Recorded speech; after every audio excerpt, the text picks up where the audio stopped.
दोस्तों नमस्कार, मैं हूँ विनीता यादव और आप देख रहे हैं न्यूज़ नशा आदत हर खबर की। वाक़ई में जब खबर ऐसी हो जिसे चर्चा किए बगैर रुका ना जाए, तो ये कहा जा सकता है कि उसका नशा ही हो जाता है क्योंकि जिस तरह से मोहन भागवत लगातार अलग-अलग जगहों पर अलग-अलग वक्तव्य अपने दे चुके हैं, उसके बाद में अब केशव कुंज जो कि दिल्ली में आरएसएस का हेडक्वार्टर है, उसके इनॉग्रेशन पर जो उन्होंने कहा, वो काफ़ी दिलचस्प है।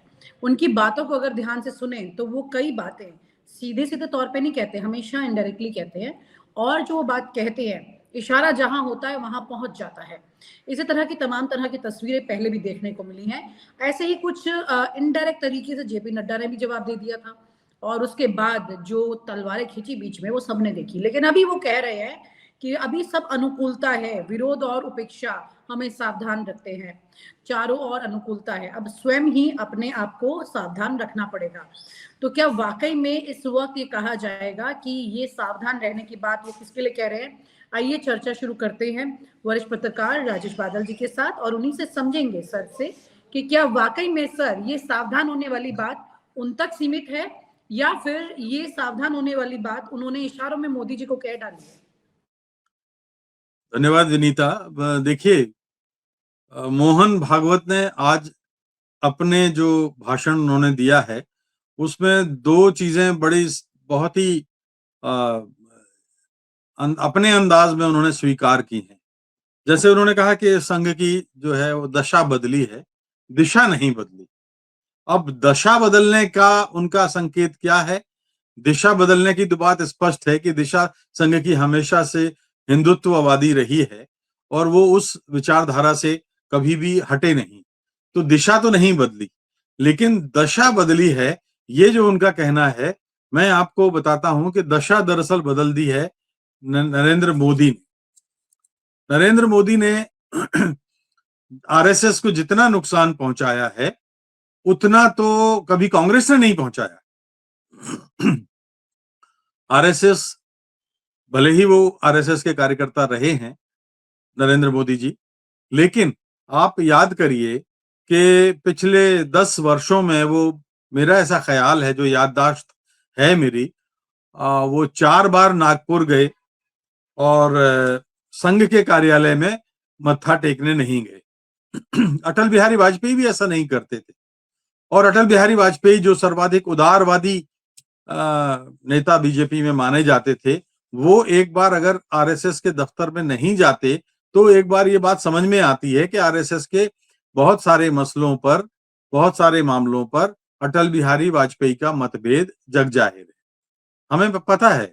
और अटल बिहारी वाजपेयी को कई बार, 2 या 3 बार आरएसएस के इशारे पर उनको अपने पद से हटाया गया। एक बार उनको अध्यक्ष पद छोड़ना पड़ा था, एक बार उनको नेता प्रतिपक्ष का पद छोड़ना पड़ा था।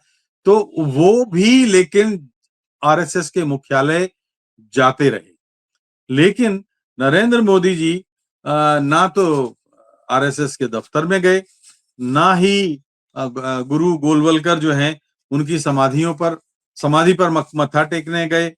और ये जो चीज है, ये संघ के लोगों को अखरती रही है। मैं आपको एक कुछ समय पहले की एक घटना बताता हूं कि जब काफी दिन, मेरा ख्याल है कि ये 2-1 साल पुरानी बात है और मोहन भागवत ने नरेंद्र मोदी जी के पास अपने कुछ दूतों के मार्फत संदेश भिजवाया कि भाई आप नागपुर आते हैं और अपनी जो, जहां जिस कोख से आप निकले हैं, राष्ट्रीय स्वयंसेवक संघ के, जिसके आप प्रचारक रहे हैं, जिसके आप कार्यकर्ता रहे हैं, आप वहां नहीं आते।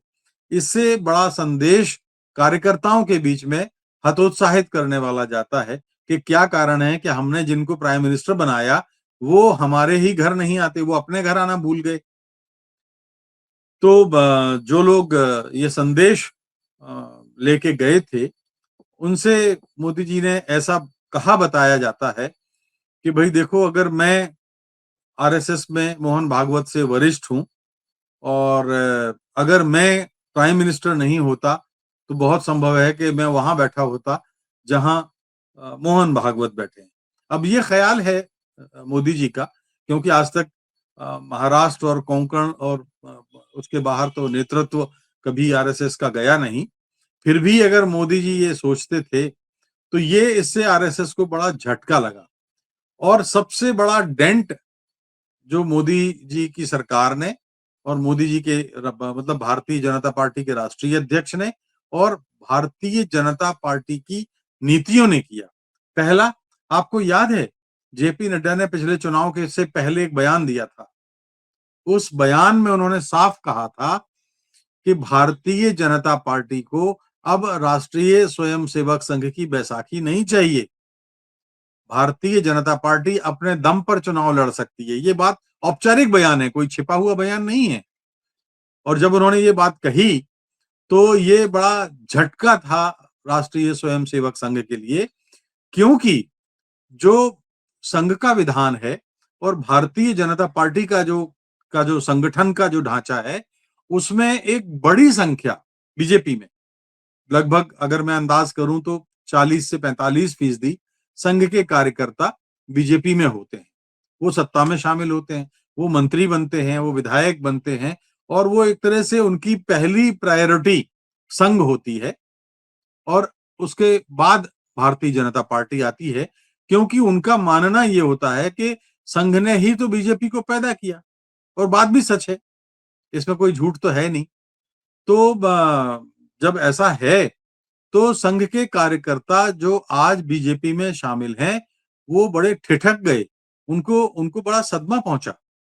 और मैं अंदर की बात आपको बताता हूं कि जो संघ के कार्यकर्ता देश भर में फैले हुए थे, उनको ये लगा कि जो हमारी पार्टी है, जिसको हमने पैदा किया, उसने जो है अगर इस तरह का रवैया हमारे साथ किया है, तो फिर हम क्या करें? और वो काफी हद तक न्यूट्रल हो गए पिछले चुनाव में।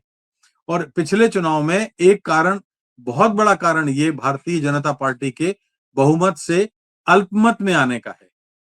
जब पार्टी अल्पमत में आ गई और नीतीश कुमार और मिस्टर क्या चंद्रबाबू नायडू की बैसाखियों पर टिक गई, तब शायद बीजेपी को लगा कि उनसे चूक हुई है। और तब से संघ के बीच और बीजेपी के बीच काफी सारी बातें होती रही हैं, मेलजोल की बातें हुई हैं, लेकिन ना तो बीजेपी ने अपने सार्वजनिक तौर पर अपने उस बयान के लिए राष्ट्रीय अध्यक्ष ने माफी मांगी। अगले राष्ट्रीय अध्यक्ष का चुनाव इसलिए रुका हुआ है कि संघ अब उस पर सहमत नहीं हो रहा है। संघ ने एक आईना तो दिखा दिया मोदी जी को, अब राष्ट्रीय अध्यक्ष का चुनाव नहीं हो पा रहा है, उसमें संघ ने अड़ंगा लगाया है। तीसरा, संघ के लोगों ने अब उदासीनता बरतनी शुरू कर दी है कि कब तक। देखिए, संघ के पास सबसे बड़ा चेहरा है जो नॉन कंट्रोवर्शियल है, वो नितिन गडकरी का है। तो ये नितिन गडकरी के रूप में एक भय जो है वो बीजेपी के भीतर बना रहता है। दूसरा कारण ये जो दिशा, जो आपने कहा कि संघ की दशा बदली है, मैं वो बताना चाहता हूं कि संघ अभी दुर्बल कैसे हुआ है कि वो बीजेपी जी। का मुकाबला कर तो रहा है, लेकिन बीजेपी के सामने अभी वो उतना ताकतवर नहीं है। ये एक बड़ी बात है। और सर, दूसरी लेकिन चीज जैसे उन्होंने कहा, अभी दिल्ली में जो मुख्यमंत्री का नाम आया, रेखा गुप्ता, अचानक से चर्चाएं और खबरें यही आई कि संघ का नाम है, ये बीजेपी का नाम नहीं है। देखिए, रेखा गुप्ता के बारे में दो धारणाएं सामने आ रही हैं कि संघ ने कुछ नाम दिए थे कि इनको आप रख सकते हैं, क्योंकि आप जानते हैं कि दिल्ली में संघ की शाखाएं बहुत पुरानी हैं, संघ के कार्यकर्ता बहुत समर्पित रहे हैं वहां पे। तो रेखा गुप्ता हो सकती हैं, क्योंकि लेकिन आप देखिए कि दिल्ली का जो मुख्यमंत्री है और दिल्ली का जो ढांचा है, उसमें कोई बहुत आजादी, एक संपूर्ण प्रदेश वाली आजादी मुख्यमंत्री नहीं एंजॉय करता है। केजरीवाल भी नहीं कर पा रहे थे और मनीष सिसोदिया भी नहीं कर पा रहे थे उप मुख्यमंत्री की, क्योंकि दरअसल जो संवैधानिक व्यवस्थाएं हैं दिल्ली के साथ, वो उनको पूर्ण प्रदेश का दर्जा नहीं है उसको। बहुत सारी व्यवस्थाएं, चूंकि राष्ट्र की राजधानी है, इसलिए दिल्ली के पास उस तरह की आजादी नहीं है जैसी मध्य प्रदेश, राजस्थान, गुजरात या महाराष्ट्र की है। तो ये एक बात तो ये है रेखा गुप्ता के। और दूसरा ये कि रेखा गुप्ता के रूप में संघ अगर मान लीजिए सामने करता है, तो अभी उस संघ की नाराजगी दूर नहीं हुई है। आज भी मैं आपको कह सकता हूं जिम्मेदारी के साथ कि इस देश पर जो रूल कर रही है पार्टी, वो भारतीय जनता पार्टी नहीं है, जिसमें 45 से 50% राष्ट्रीय स्वयंसेवक संघ के कार्यकर्ता, उनकी रीति, उनकी नीति, उनका चाल चरित्र और चेहरा वो बीजेपी के अनुसार होता है, वो बदल चुकी है। कांग्रेसियों की भर्ती करके, कांग्रेसियों का शिकार करके, दूसरे दलों से शिकार करके जो पार्टी आज देश पर हुकूमत कर रही है, वो दरअसल वो बीजेपी नहीं है जो आडवाणी और अटल बिहारी वाजपेयी की थी। और उस समय जो कार्यकर्ता होते थे, वो आज हताश हैं, निराश हैं कि जब हमारी सरकार में ये इतनी दुर्गति हो गई है। मैंने कहा अभी आपको कहा था कि इतनी दुर्गति तो कांग्रेस ने नहीं की कभी, जितनी दुर्गति उनकी अपनी ही सरकार में हो चुकी है। आज आरएसएस के जो कार्यकर्ता हैं, बहुत प्रसन्न नहीं हैं और प्रसन्न वो हैं जो सरकार में जिन्होंने नेतृत्व के साथ या अपनी प्रदेश सरकारों के साथ हाथ मिला लिया है, क्योंकि ऐसे आरोप हैं कि वो काम कराते हैं, वो उनको उसमें लाभ कमाते हैं, बहुत सारी सुविधाएं उठाते हैं। संघ का तो ऐसा एजेंडा है नहीं। संघ तो पहले से, मतलब आपने अगर संघ के पुराने रूप देखा हो तो संघ के कार्यकर्ता एक झोला लेकर के जाते थे, होटलों में ठहरते नहीं थे और प्रचार करते थे और किसी आरएसएस के कार्यकर्ता के दूसरे कार्यकर्ता के यहाँ ठहरते थे। तो वो तो इतने अपने सिद्धांत के आधार पर चलते थे। लेकिन आज वो संघ का कार्यकर्ता वो नहीं रहा। आज वो करोड़पति है, अरबपति है और बोलेरो में, मार्शल में, बड़ी-बड़ी गाड़ियों में चलता है। संघ प्रचारक लिखा होता है उन गाड़ियों में, है उनके साथ में। हमने तो वो यहाँ तक देखा है कि गनमैन होते हैं। अब संघ के कार्यकर्ताओं को गनमैन की आवश्यकता होती है क्या? तो ये संघ वो नहीं है। इसलिए संघ जो उन्होंने कहा है कि जो है हमारी दशा बदल गई है, लेकिन दिशा वही है। तो ये दिशा वही है, इसका अर्थ ये है कि मोहन भागवत बीते दिनों में बार-बार जो बयान बदलते रहते हैं, कभी भारतीयता के नाम पर, कभी हिंदुत्व के नाम पर, कभी अल्पसंख्यकों के नाम पर, कभी तमाम तरह की चीजों के नाम पर, वो जो अपने बयान इधर-उधर करते हैं, उसके पीछे मकसद यही है। दूसरी चीज, आपने एक बात कही कि उन्होंने कहा कि हमें विरोध और उपेक्षा से सावधान रहना। उपेक्षा किसकी? राइट। कांग्रेस तो उनकी उपेक्षा कर नहीं रही है। विरोध किसका? कांग्रेस विरोध कर रही है, सियासी विरोध राहुल गांधी कर रहे हैं। लेकिन जो उपेक्षा कर रही है, विरोध उन्होंने राहुल गांधी की तरफ इशारा है और उपेक्षा जो है वो अपनी ही सरकार की तरफ इशारा है कि उनकी अपनी सरकार उपेक्षा कर रही है। जी विनीता जी।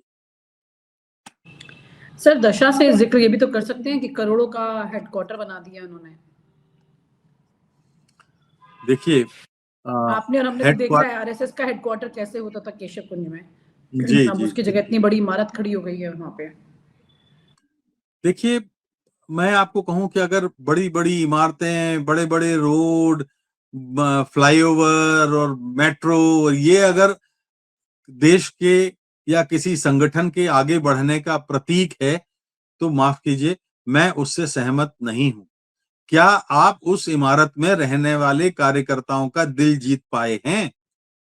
कार्यकर्ता ठीक है, पहले थोड़ा-सा पुराने कमरे थे, आज नए कमरे हो गए। पहले शायद पंखा या कूलर रहता होगा, आज एसी लगा होगा।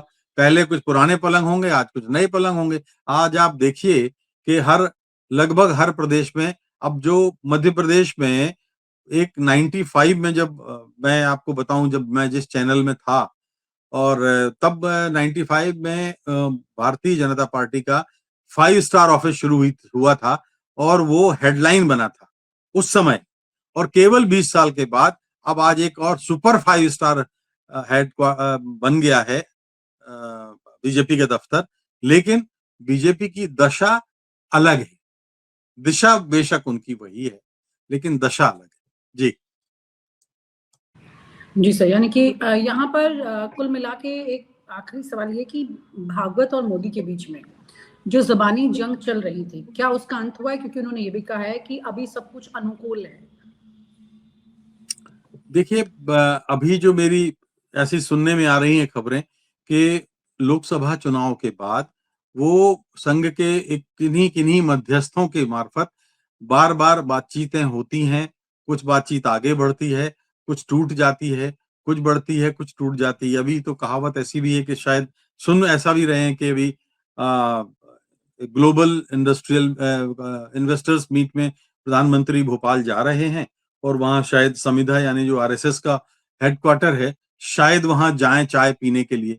हो सकता है कि मोहन भागवत के कोई दूत वहां हो, कोई बातचीत हो, क्योंकि उनके पास में ही बीजेपी का दफ्तर बन रहा है, जो 5 स्टार नहीं, 7 स्टार नहीं, वो 11, 12 या 15, 16 स्टार कर दी।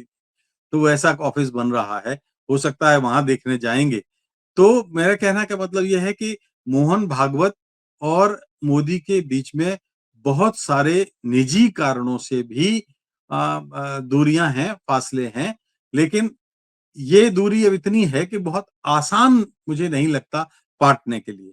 दूसरा मैं आपको एक उदाहरण ही देता हूं कि आपको याद है अटल बिहारी वाजपेयी जब प्राइम मिनिस्टर थे तो और एक वोट से उनकी सरकार गिरी थी और उन्होंने जी इस्तीफा दे दिया। ठीक है, एक वोट से इस्तीफा उनकी सरकार गिरी और उन्होंने इस्तीफा दे दिया कि भाई ठीक है, मैं अल्पमत में आ गया हूं और मैं बहुमत वाला प्राइम मिनिस्टर नहीं रहा हूं। आप बताइए, क्या नरेंद्र मोदी की सरकार, नरेंद्र मोदी जी एक वोट से अगर कम होंगे तो क्या इस्तीफा देके चले जाएंगे? आज जा सकते हैं।